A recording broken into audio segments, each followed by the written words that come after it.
सप्तम श्रेणी विज्ञान तृतीय अध्याय अम्ल क्षारक और लवण। एथिरे आमे पढ़िबाकु जिबा अम्ल क्षारक और लवण एमानक भितरे कौन संपर्क एमानकु चिन्हिबा किपरि सेही दृष्टिकोणरू प्रथमे 3.1 रे अम्ल और क्षारक 3.2 रे प्राकृतिक सूचक नेचुरल इंडिकेटर 3.3 रे प्रशमनीकरण न्यूट्रलाइजेशन। पिला माने आमर पांचटी इंद्रिय भितरु स्वाद इंद्रिय द्वारा आमे खाद्य पदार्थर स्वाद जानी थाउ। आमर दैनंदिन जीवन रे जहाँ सब खाई थाउ समस्तंकर स्वाद किंतु समान न थाए। जेभଳି लेंबू लुण चीनी तेंतुली भिनेगार यही स्वाद एते प्रकार लागे कहीं। अम्ल क्षारक और लवणर तारतम्य अनुसार स्वादर भिन्नता आसी थाए। जो पदार्थ खट्टा लगे ताहाको अम्ल पदार्थ, जहाँ क्षारीय लगे ताको क्षारक, जहाँ लुणिया लगे ताहाको आमे लवण कहि थाउ। पुस्तक मध्यस्थ सारणी को लक्ष्य कर। सारणी 3.1 एठारे केतोटी खाद्य पदार्थर नमूना दिया जाइछि।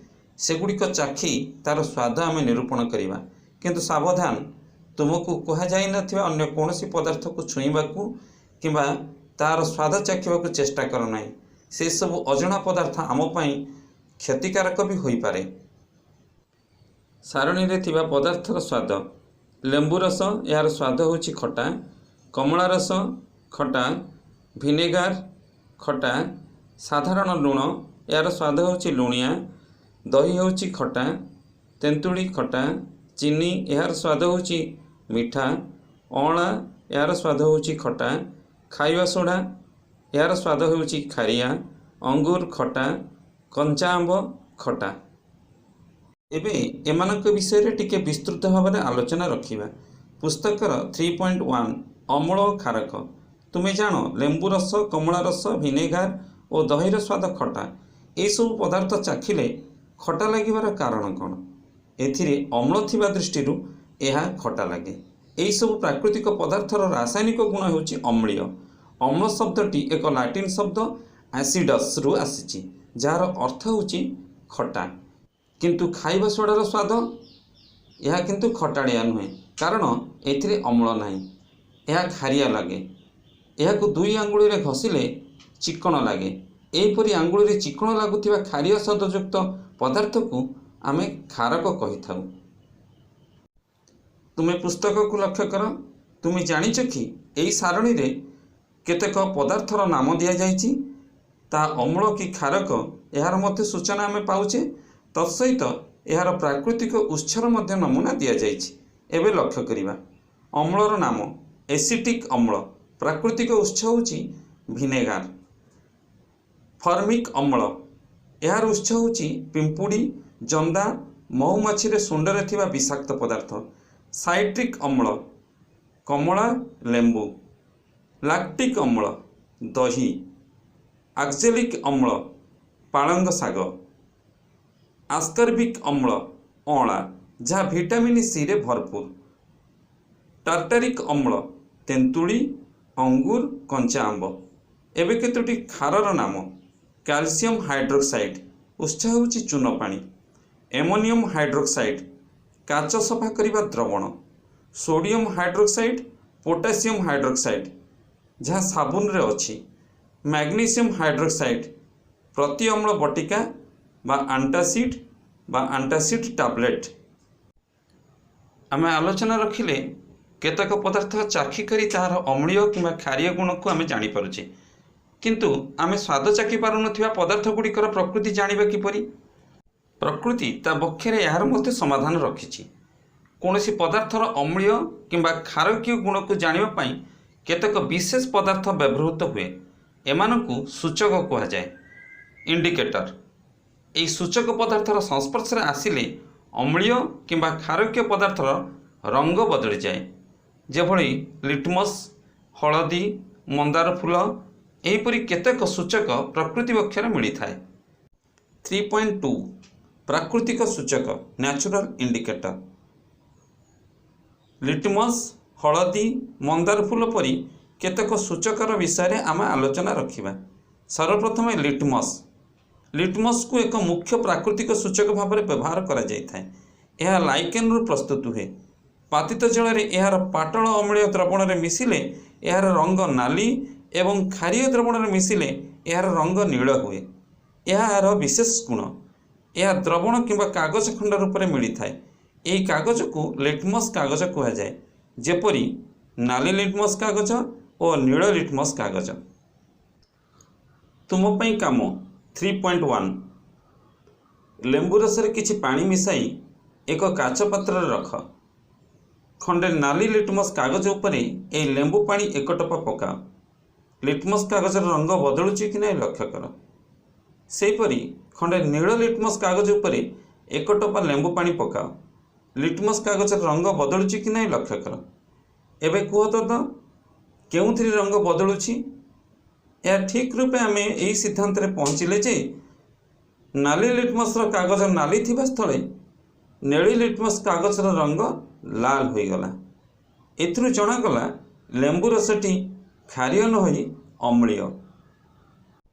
यापरे कड़ा पानी, साबुन पानी, सांपो, लुण पानी, चीनी पानी, लुगा धुआ सोडा पानी, चून पानी और पातित जल में लिटमस कागज बुड़ाई परीक्षा करी देखिबा।